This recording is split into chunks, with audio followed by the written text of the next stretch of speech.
Assalamualaikum warahmatullahi wabarakatuh. Solihah kelas 8. Semoga kita semua dalam keadaan sehat walafiat ya dan tetap semangat.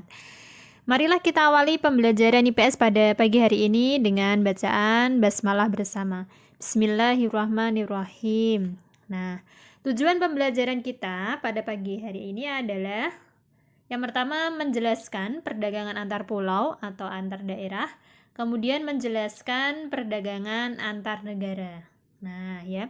Jadi dulu kita pernah menyontohkan antara ini kopi Lampung, perdagangan kopi Lampung dengan beras Jawa Barat. Ya, masih ingat ya? Nah, ya.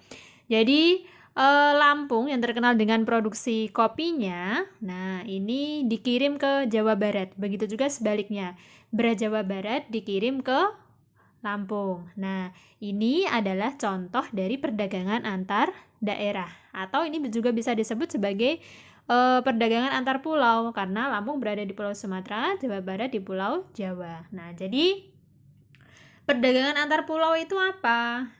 Nah, ini bisa dikatakan perdagangan antar daerah atau antar pulau itu adalah perdagangan yang dilakukan oleh penduduk atau lembaga suatu daerah atau pulau dengan penduduk atau lembaga suatu daerah atau pulau lainnya.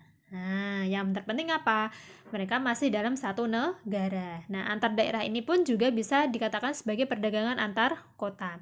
Karena kita tahu pastinya kita itu tidak bisa memenuhi kebutuhan kita sendiri ya. Coba kalian lihat salah satu produk yang kalian beli. Nah, itu pastinya tidak semua made in Kudus semua kan. Nah, bahkan ada dari luar kota, luar pulau, bahkan sampai dari luar negeri. Nah, itu contohnya ya. Jadi ini yang menyebabkan juga yang terjadinya adalah perdagangan antar daerah. Nah, itu. Nah, apa sih tujuan perdagangan antar pulau? Yang pertama, yang namanya tujuan perdagangan itu pasti yang pertama adalah memperoleh keuntungan. Nah, ya. Jadi, tujuan utama dari perdagangan ini pasti memperoleh keuntungan. Nah, tidak ada perdagangan kalau tidak ingin keuntungan. Nah, ya. Yang nomor 2 adalah memperluas jangkauan pasar. Maksud dari jangkauan pasar itu apa? Nah, jumlah konsumen yang mengonsumsi barang tersebut semakin banyak dan tersebar di berbagai daerah. Jadi misalnya Kudus, rokok gitu ya. Nah, rokok Kudus atau Jarum lah contohnya, itu sudah terkenal seantero Indonesia. Nah, itu contoh dari tujuan perdagangan, ya, memperluas jangkauan pasar. Jadi yang bisa menikmati produk itu tidak hanya daerah penghasil produk tersebut, ya. Kemudian yang selanjutnya, apa yang mendorong perdagangan antar pulau atau antar daerah? Nah, ini yang pertama yaitu perbedaan faktor produksi yang dimiliki. Nah, ini terutama faktor produksi alam. Nah, ini contohkan. Nah, di pasar Bitingan itu kalau mulai dini hari, tengah malam sampai dini hari, sampai subuh gitu ya, atau sampai pagi, itu kan banyak sayur mayur, ya. Nah, itu sayur mayur itu banyak yang datang dari luar daerah Kudus. Nah, kenapa? Karena Kudus itu minim akan menghasilkan sayur mayur padahal kebutuhannya sangat banyak. Nah, maka karena perbedaan sumber daya alam ini, maka ini yang mendorong perdagangan antar daerah. Itu ya.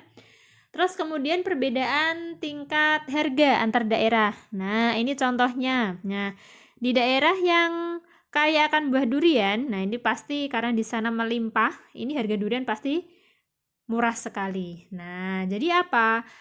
Akhirnya apa? Durian ini dijual ke lain daerah. Agar apa? Agar di sisi lain petani durian menghasilkan laba yang tinggi. Nah, di sisi lain karena di daerah lain tidak ada durian atau jarang durian. Jadi masyarakatnya tetap bisa menikmati durian. Nah, ini karena perbedaan tingkat harga antar daerah, gitu ya. Nah, kemudian manfaat dari perdagangan antar pulau atau antar daerah. Yang pertama, menyediakan alternatif alat pemuas kebutuhan bagi konsumen. Nah, ya. Dengan adanya perdagangan antar daerah atau antar pulau, konsumen dapat menikmati produk yang tidak diproduksi di tempat tinggalnya. Tadi yang sudah dicontohkan ya, bahwa kita itu, contoh kita di Kudus, pastinya kita tidak bisa, atau barang kita itu tidak semuanya diproduksi Kudus semua kan. Nah, ya bahkan banyak dari luar daerah ini. Ya, karena apa? Di Kudus tidak bisa memproduksi semua barang yang kita butuhkan. Nah, itu. Yang kedua, meningkatkan produktivitas. Nah, ini. Jadi misalkan pemasaran produk yang meningkat atau permintaan yang meningkat atau pemesanan produk yang meningkat, nah ini akan mendorong produsen meningkatkan produksi. Nah, ini sehingga meningkatkan produktivitas. Kemudian yang ketiga, memperluas kesempatan kerja bagi masyarakat. Nah, iya, jika jumlah pemesanan atau permintaan akan produk tersebut semakin banyak, maka lowongan kerja pun akan semakin banyak. Nah, akan muncul jenis pekerjaan yang lain juga, misal jasa pengiriman, ya. Nah, kalian lihat misalnya ada JNT, JNE, kemudian Ninja Express, kemudian Pos Indonesia. Nah, itu kan jasa-jasa pengiriman ini karena adanya perdagangan antar daerah atau antar pulau, ya. Itu adalah manfaat dari perdagangan antar pulau atau antar daerah. Bisa dipahami ya? Selanjutnya adalah perdagangan antar negara atau biasa disebut dengan perdagangan internasional. Nah, apa itu perdagangan antar negara? Perdagangan antar negara adalah perdagangan yang dilakukan oleh masyarakat suatu negara. Nah, ini bisa dilakukan baik individu, kelompok, lembaga, atau pemerintah dengan masyarakat negara lain atas dasar kesepakatan bersama. Nah, ini adalah pengertian dari perdagangan antar negara.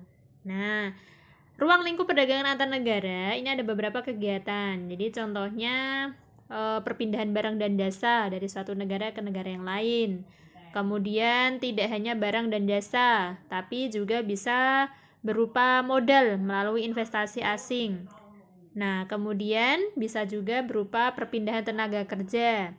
Ada juga perpindahan teknologi dengan mendirikan pabrik-pabrik di negara lain, atau bisa juga berupa penyampaian informasi tentang kepastian adanya bahan baku dan pangsa pasar. Nah, itu ya ruang lingkup perdagangan antar negara.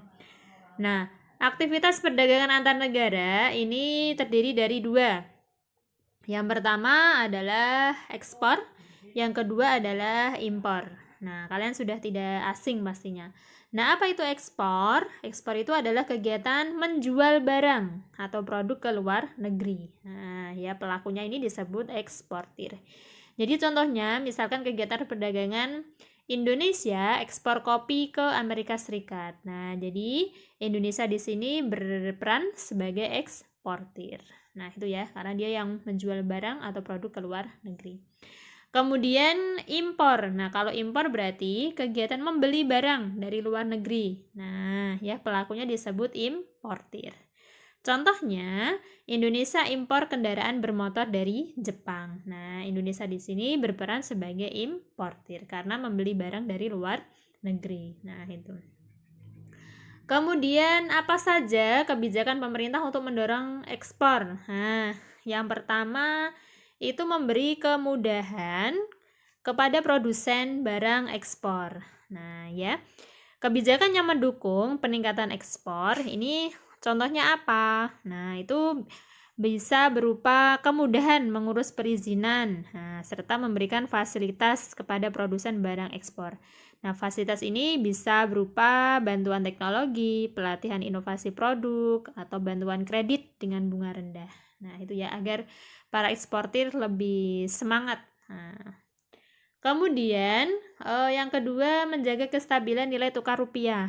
Nah, ya, dengan kepastian nilai tukar rupiah, maka eksportir lebih mudah dalam menentukan harga produknya di pasar internasional. Kemudian yang ketiga, membuat perjanjian dagang internasional. Nah, jadi perjanjian ini dimaksudkan agar negara yang berperan sebagai penjual ataupun pembeli sama-sama memperoleh keuntungan. Kemudian yang dilakukan pemerintah bisa dengan meningkatkan promosi. Nah, promosi dapat berupa kegiatan pameran dagang, festival seni, kegiatan-kegiatan lain yang memiliki sifat sebagai promosi. Nah, Indonesia juga harus lebih aktif dalam mempromosikan produk-produk Indonesia ke luar negeri sehingga produk Indonesia lebih dikenal di luar negeri. Berikutnya adalah manfaat dari perdagangan antar negara. Yang pertama adalah memperoleh keuntungan. Seperti pada perdagangan pada umumnya, perdagangan antar negara pasti bermanfaat untuk memperoleh keuntungan, ya. Yang kedua, memperoleh barang yang tidak dapat diproduksi di dalam negeri. Nah, ini karena setiap negara ini kan memiliki sumber daya yang belum tentu dimiliki oleh negara lain. Nah, seperti karena faktor perbedaan kondisi geografi, kemudian iklim, kemudian penguasaan teknologi. Nah, dengan adanya perdagangan antar negara, ini setiap negara dapat bertukar hasil produksi untuk memperoleh barang yang tidak dapat diproduksi di negara mereka sendiri. Nah, itu ya. Kemudian yang ketiga adalah menjalin persahabatan antar negara. Nah, ini perdagangan ini kan adalah contoh dari kerjasama di bidang ekonomi. Nah, kalau hubungan atau kerjasama di bidang ekonomi ini baik, maka nanti akan berpengaruh pada hubungan di bidang yang lain. Misalnya nanti berhubungan dengan kerjasama di bidang pendidikan, kesehatan, sosial, kemanusiaan. Nah, itu contohnya. Kemudian manfaat yang keempat adalah transfer teknologi modern. Nah, ini untuk menggunakan barang-barang impor berteknologi tinggi, nah ini dibutuhkan pengetahuan dan keterampilan. Nah, maka biasanya importir ini memberikan pelatihan penggunaan teknologi tersebut. Nah, ini akhirnya apa? Akan mempercepat terjadinya transfer teknologi modern. Nah, itu ya manfaat perdagangan antar negara. Kemudian apa saja faktor-faktor yang mendorong perdagangan antar negara? Nah, ini yang pertama untuk memenuhi kebutuhan barang dan jasa dalam negeri. Nah, itu. Kemudian yang kedua, ingin memperoleh keuntungan dan meningkatkan pendapatan negara. Terus yang ketiga, adanya perbedaan kemampuan penguasaan iptek. Nah, di dalam mengolah sumber daya ekonomi. Kemudian yang keempat, adanya kelebihan produk dalam negeri sehingga perlu pasar baru untuk menjual produk tersebut. Nah, jadi biar produk kita itu lebih dikenal di berbagai negara. Kemudian yang nomor 5, adanya perbedaan keadaan sumber daya alam, iklim, tenaga kerja, budaya, jumlah penduduk. Nah, ini yang menyebabkan adanya perbedaan hasil produksi dan adanya keterbatasan produksi gitu. Kemudian yang keenam, keinginan membuka kerjasama, nah hubungan politik dan dukungan dari negara lain. Kemudian faktor pendorong yang ketujuh, terjadinya era globalisasi sehingga tidak ada satu negara pun di dunia dapat hidup sendiri. Makanya Indonesia ini kan ikut beberapa kerjasama, entah itu bilateral, dua negara, ataupun regional seperti ASEAN, nah atau kerjasama dalam internasional. Jadi tidak ada satu negara pun yang bisa hidup sendiri. Nah, Indonesia pun juga butuh beberapa negara untuk bisa memenuhi kebutuhan Indonesia, ya. Kemudian selanjutnya, setelah kita tadi kalian mempelajari tentang perdagangan antar pulau atau antar daerah dan perdagangan antar negara, nah sekarang adalah perbedaannya. Nah, perbedaan di antara keduanya, yang pertama adalah peluang perdagangan antar negara lebih luas. Nah, ya, ini bisa dilihat dari cakupan wilayah yang terlibat. Kalau perdagangan antar daerah atau antar pulau itu kan masih dalam satu negara. Nah, kalau antar negara ini kan melibatkan dua negara atau lebih. Nah, ini maka peluang perdagangan antar negara lebih luas, produknya lebih luas gitu ya. Kemudian adanya kedaulatan bangsa. Nah, ini hanya terjadi pada perdagangan antar negara. Nah, kalau dalam perdagangan antar negara, negara-negara menunjukkan kedaulatannya ya. Bangsa-bangsa dapat mengatur aliran barang atau jasa, tenaga kerja dan keuangan. Nah, ini terdapat pada perdagangan antar negara. Karena yang terlibat adalah beberapa negara. Kemudian yang ketiga, ini perbedaan pada penggunaan kurs tukar. Nah, perdagangan domestik atau dalam negeri atau antar daerah tadi atau antar pulau hanya menggunakan satu kurs tukar. Karena apa? Yang terlibat adalah dalam satu negara. Sedangkan perdagangan antar negara ini membutuhkan sistem keuangan antar negara yang dapat memastikan kelancaran aliran mata uang. Nah, ini beberapa perbedaan antara perdagangan antar pulau dengan perdagangan antar negara. Sampai sini bisa dipahami ya.